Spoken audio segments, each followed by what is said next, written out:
24-25 ব্যাচের ভর্তি পরীক্ষায় আমি তোমাদের জিকের ক্লাস নেব। আমাকে চলো লেটস স্টার্ট ইট, শুরু করা যাক।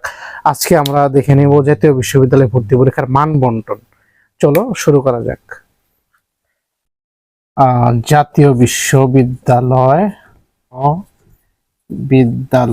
আচ্ছা, 24-25 ভর্তি ব্যাচ, 24-25।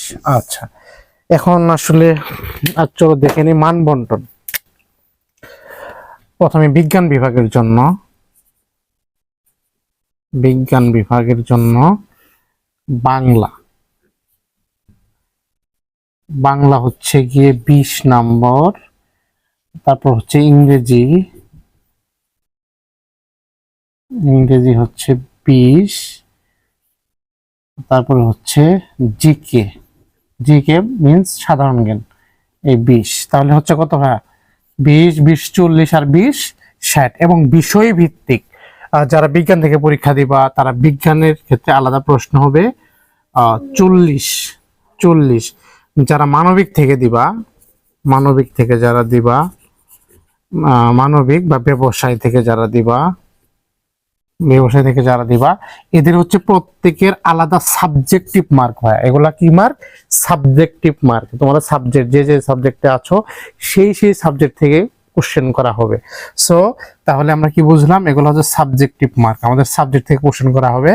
নর্মাল যেটা হবে সবার জন্য বাংলা 20, ইংরেজি 20 এবং জিকে 20, মোট কত?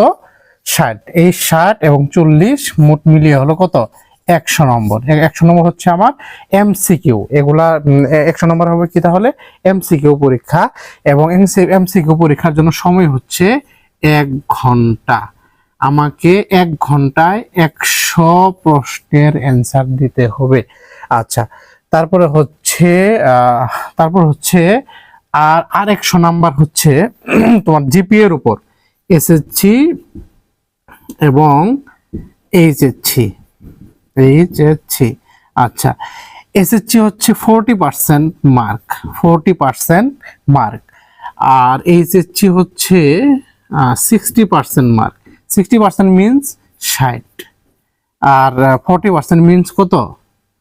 40। তাহলে এখানে কত? 40 আর 60 100। এই 100 এবং এই 100 মিলিয়ে 200 নম্বর। ফুল মার্কস হচ্ছে 200 নম্বর। এই 200 নম্বরের ভিত্তিতে তোমাদেরকে মেরিট লিস্ট দেওয়া হবে। 200 নম্বরের ভিত্তিতে যে যত উপরে থাকবা, যে পরীক্ষা যত ভালো করবা, সেই ক্ষেত্রে তোমাদের মেরিট লিস্ট অনুযায়ী তোমরা যে কোনো ভালো কলেজে চান্স পাবা। তো এই দেখে নিলাম আজকের মান বন্টন। চলো আজকে যেহেতু অনেক লেট হয়েছে আসতে, আসলে অনেক সমস্যা হয়েছে, তারাবির নামাজ তোমরা জানো। সো আজকে যেহেতু অনেক লেট হয়েছে, আজকে বিষয়ভিত্তিক আজকে বাংলাদেশ বিষয় হালকা একটু চলো আজকে পরিচয় পর্ব, একটু হালকা কথা বলে নিই।